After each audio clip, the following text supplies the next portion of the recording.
ready to serve. The French bean. Give it a stir for a while, and then just leave it. And look at this, our stir fry, and then that's it.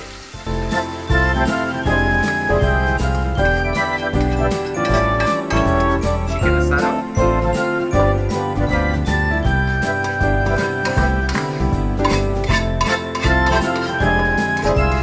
For those of you who haven't subscribed my channel, please do not forget to click the subscribe button and hit the bell button for the notifications for the upcoming videos. A stir fry, French bean, and chicken asado with wifey. Yeah. Enjoy lunch. Come. Quick and easy cooking tips. Alright.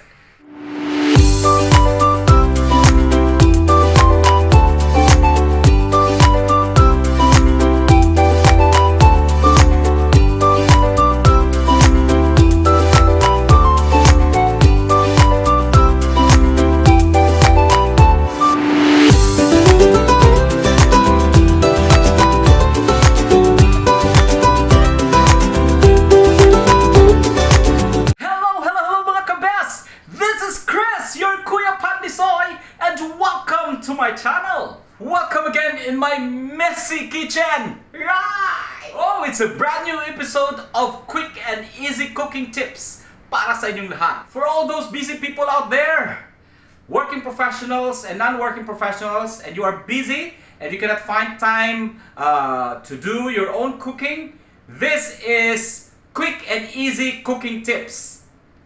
It's lunchtime again and I need to cook for our lunch. Since I'm working from home and most of us are working from home, and kailangan natin mabilisang magluto. Alright? So that we could catch up more of our workloads. Alright?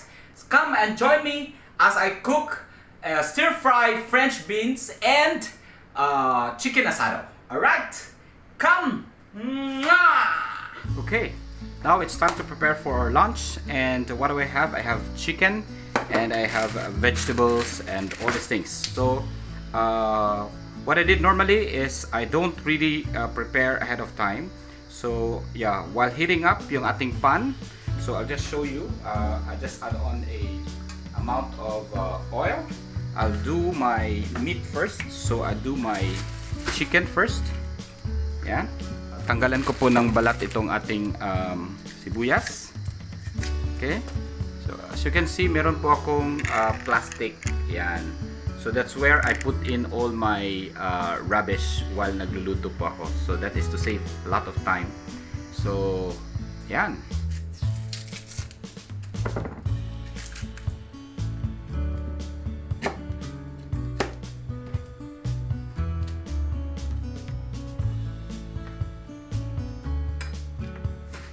Okay, I just clean it. So I just wash it off.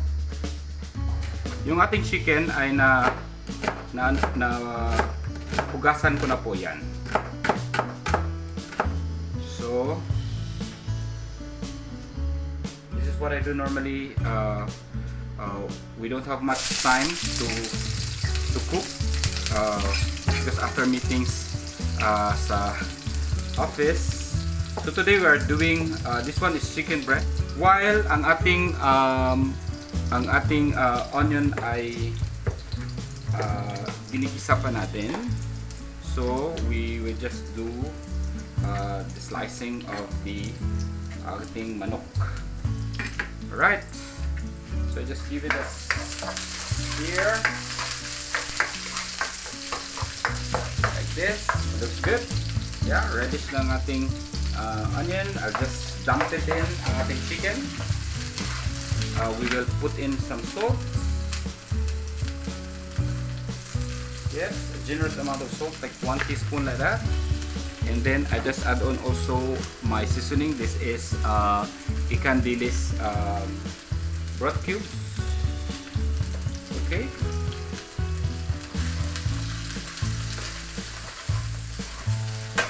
Give it a mix so that yung ating seasoning ay masama dyan sa ating niluluto.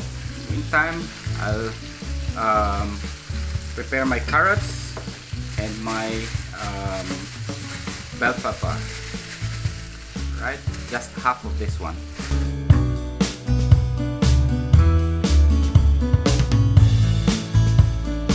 And then this one we just wash it. Right? And then just dump it there. Right. Okay. Just dump it there. Okay. Leave it here. And then just cover it. In the meantime, we just slowly prepare for our stir-fry vegetables.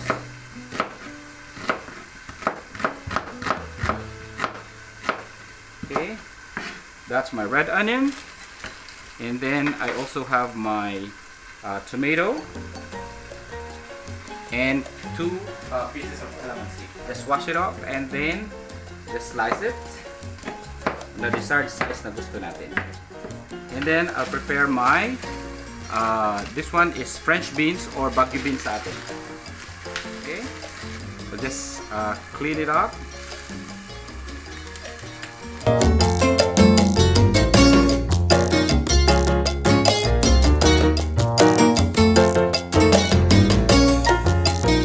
Wash it off. After washing, just leave it there for a while, and then we'll just check on our chicken. Yan, looks nice. Looks good. Right. Now, ang ating, as you can see, yung ating vegetables, yung ating carrots, and then yung ating bell pepper is half cooked already, and we're halfway through done. So then we have to put on our other ingredients. Like this one is the ketchup or tomato sauce. You can have this at home. Yeah. Whatever you have at home.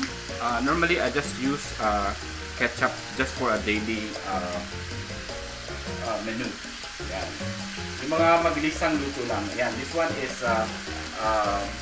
ground pepper. Okay. I add on also soy sauce.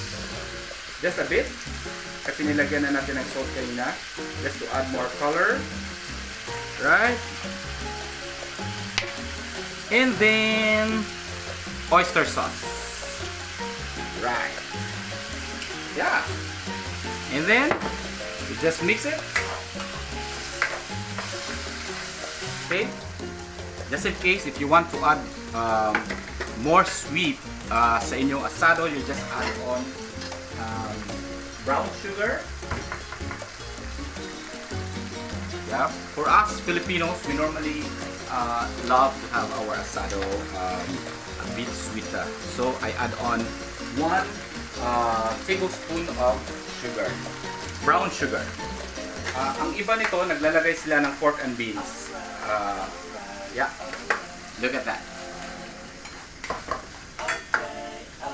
Okay, ready to serve. Now we're doing our stir-fry French bean stir-fry. Ready? That is for second menu for our lunch. Kailangan may complete ang ating lunch. We have vegetables and we also have meat and we also have fruits. Okay, so just cut it. Yeah, cut this like this. Yeah, sideways. Yeah.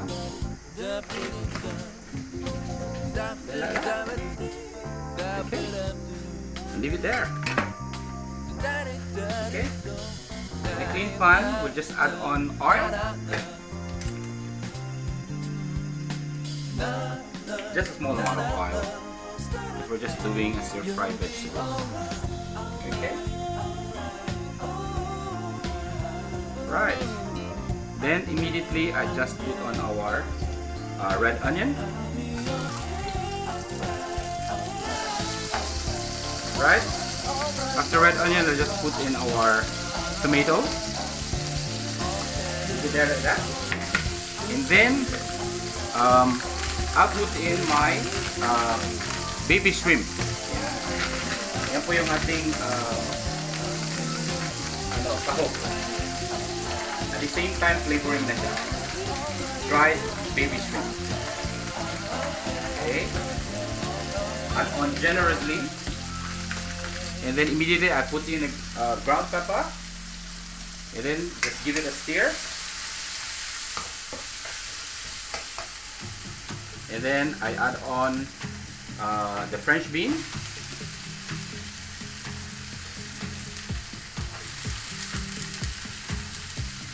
Cut French bean. I just squeeze on the calamansi. To add more sour taste. Put in a little bit amount of hot water. Then give it a stir. No need to cover. Just give it a stir for a while. And then just leave it. Leave it for a while. And we're ready for lunch.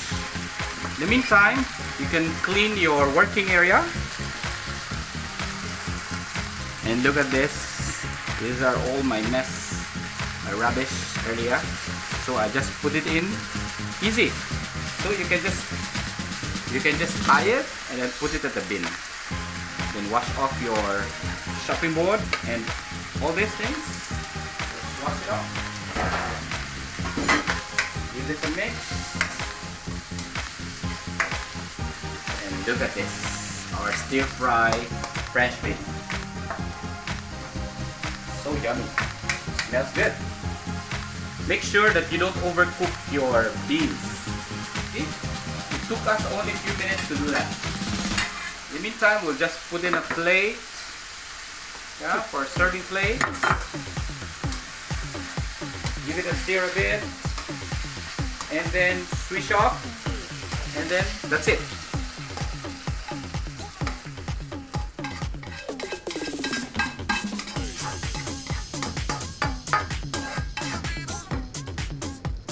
Then we can also put in also in the other side yung ating chicken asado.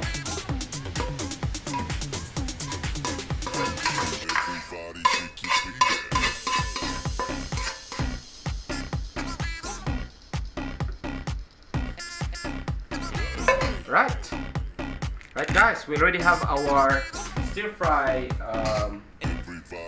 vegetable, stir fry French bean, and our chicken asado. Right, ready for lunch. Come eat.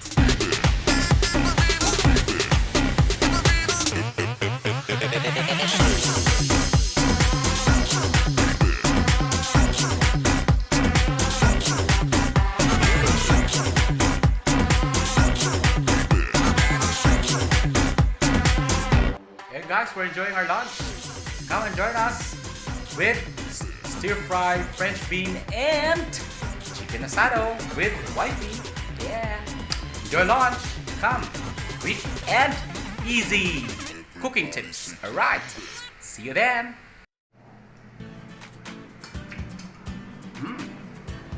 Sobrang fresh yung ating French bean. Malutong. Sobrang lutong. And then yung ating tikam, sobrang yummy, very tender. Yan. At yung ating mga gulay, yung carrots at saka yung ating bell pepper, sobrang luto. Achieve. Yeah? Come. Kain tayo. Ayan guys, thank you so much for watching and I hope you get something and learn something out from that video guide. Right, I hope to see you again next time. I'll see ya. Bye. Those of you who haven't subscribed my channel, please do not forget to click the subscribe button and hit the bell button for the notifications for the upcoming videos. I'll see ya. Bye. Please do not forget to comment, like, and share. Again, this is Chris, your Kuya Pandisoy. I hope to see you again next time. See ya. Bye. Bye.